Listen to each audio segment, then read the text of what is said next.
Hi, everybody. Thank you so much for joining me today. So, last weekend on Scrapbooking with me, the members' room, we had this sketch for our weekend sketch, and was working on this to get it up so I could share it that weekend. But you all know I was having a lot of technical difficulties. So, I decided to share it with you today. And what I'm doing here first is working on my photo mat. I find that sometimes with the sketches that I do, I have a hard time figuring out exactly what size I need to make my photo. So I'm just using one of my templates. And I started out with I want to say it was four by five photo, and then I had the mat be 4.5 by 5.5. And once I cut my base, I'm going to go ahead and figure out how big and what section of the photo that I want it. And on the back, I just drew a line, and that allows me to line it up on my cutter and make my photo the exact size I need it to be. And later on, as I'm putting this together, I figure out that I need it to be a little bit smaller, and we'll cut it down then. But at this moment, I'm just going to set that to the side. And I'm using this paper, which actually looks very similar to my mat. I'm going to trim the little edge strip off. I hate that being on there. I don't know why, but it bothers me, so I always have to cut it first. And I wanted to start with the wood grain because I think that's a nice neutral, and it'll allow us to kind of build it up. You know what I mean? So that way, um, it's a nice base. And just in laying it here and looking at the sketch, which I always keep on my computer screen so I can have it nice and big, um, I'm kind of realizing in here that I'm probably going to have to cut it down. Now, this paper I got from, it's a Ken Oliver studio paper, and this paper is really unique because it's super like slick or shiny. It's hard to explain. I almost like think of it like photo paper. That's the way it feels. But I really love the blue and that pattern that was on that one side. So in using my tag template here, I'm going to go ahead and go around the three edges and just do a simple trace. And then I'm gonna cut this out by hand, and I could use my trimmer since I drew the lines on, just line up each of the lines and cut it out. If you have a problem with how it looks with the hand cut, then that's what I would suggest. The best part about this is that even though I hand cut this out, I'm gonna grab the Broken China Distress ink, and once I go around that edge, you really won't be able to tell um, that it was hand cut. It'll have a nice finished look on it. Here, I was just going around the inside circle that's on the tag, and had I thought about it, I would have just left it alone because I wind up putting a Nuvo drop on the actual finished completed project right where that hole is. So I didn't even need to cut that piece out. If you were to do that, I would say just get your like crocodile, like the cromper or whatever that thing's called, and put in like an eyelet or something like that. So that way it's a nice finished look. Okay, so I'm just grabbing that broken china and my distress tool. And like I said, we're going to go around the edges. And this just shows you can use other things besides the same colors like the vintage photo or the tea dye. A lot of times we use a lot of the browns. I like using sometimes the colors that are the actual paper. So if my paper is blue, I'm going to try and find a blue that's closest to it and go around its edge. Only because I think it has a better look sometimes that way. Now, with this template, I couldn't figure out exactly which way I wanted to draw the line. So I decided to go with it facing the edge, and then I was thinking I would use the smaller template I have for to create this what I'm going to call a bracket. And what I decided to do once I laid it down here, I was like, you know what?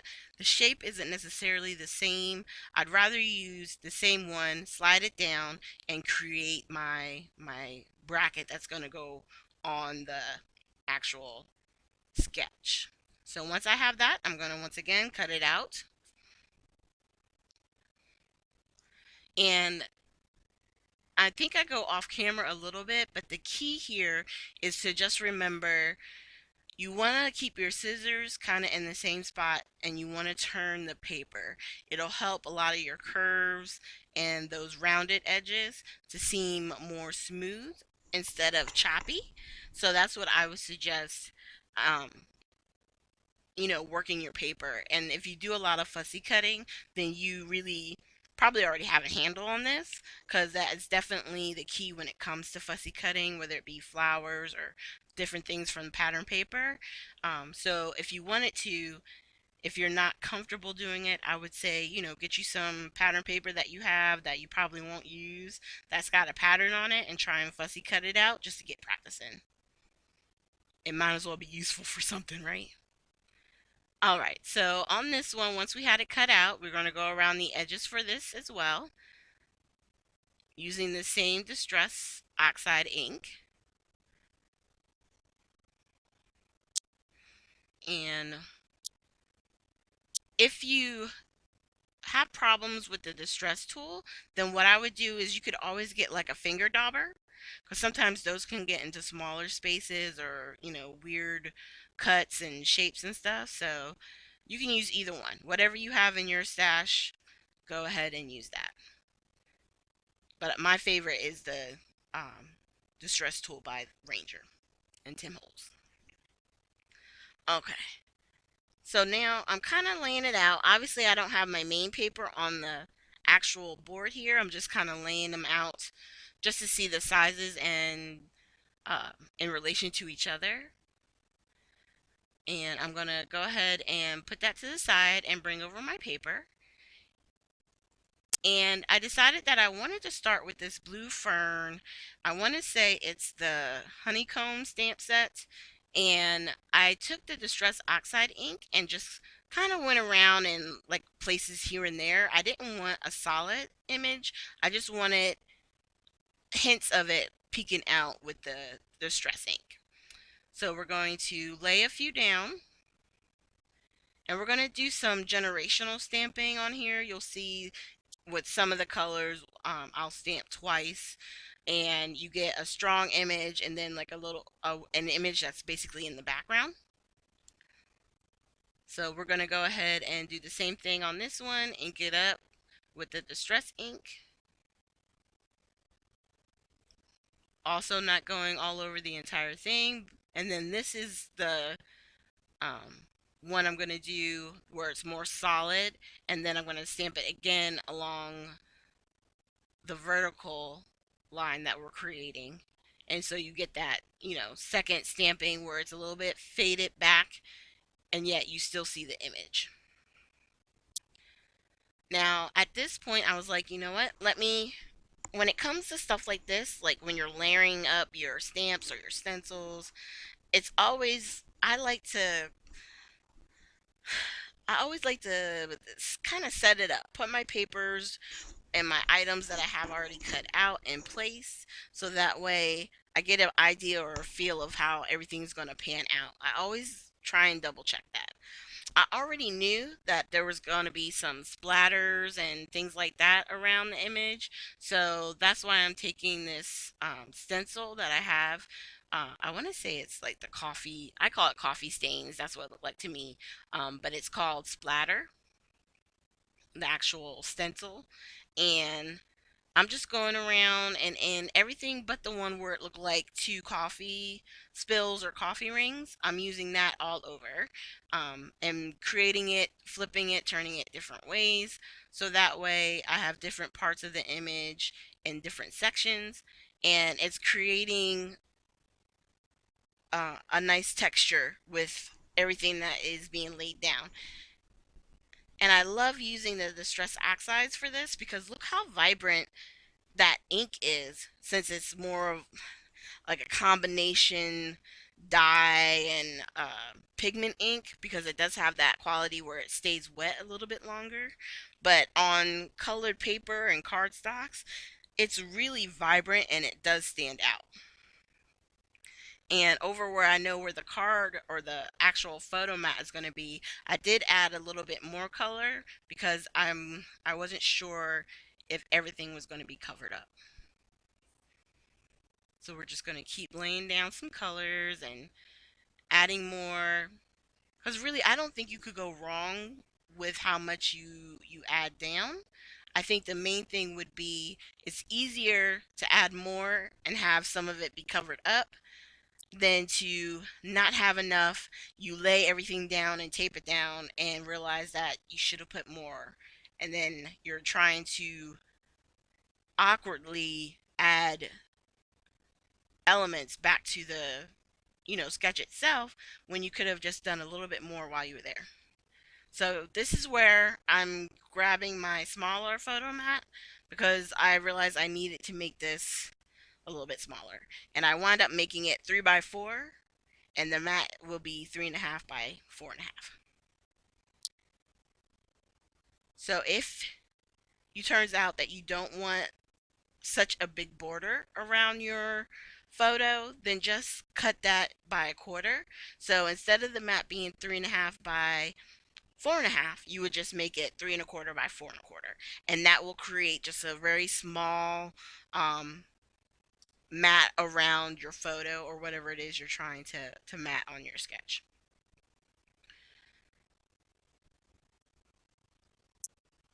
So once I laid that down, I'm going to use the template on my photo mat to get it to the 3.5 by 4.5, and then the photo is done and ready. Now from here on out, what I'm going to do is I'm going to finish completing the sketch project, and I'm going to let the music play, and then I'll come back at the end with the close-ups with the photos just to kind of point out some of the highlights. But here on out, I think it's pretty self-explanatory as far as what I'm doing with the washi tape and everything else. So I'll figure I'll let you guys just watch this part through, and then I'll come back at the end.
so as we come back here, this is at the very end, and I'm doing the final splatters. I've already cleaned off my brush, well, I'm cleaning it off from using the black gesso and water, and then we're going to do the white distress stain, the sprayer. We're going to use that to create some white splatters because I always like to do a combination of the white and black. Whatever it is I'm using, I like to use a contrast. So if it's gold, I usually. Okay, so in here, once I get all the plastic and stuff off, all I'm going to do, I'm going to first test the spray because you can see there it's doing that like bright circle. I realized I didn't want to spray it like that because I'm at the end. I don't want to mess up my project. So I'm just, okay, so here's the close up. I'm going to probably make people sick, but I was going to try and get up close so you could see all the stuff that, I did on this project, but it's okay. I'll have close up pictures here at the end. So I just want to say thank you guys so much for being patient with me. Thank you for joining me today. And I'm so glad I'm back into making the videos again. And if you have any questions, comments, you can leave it down below. And I will see you guys with our next video.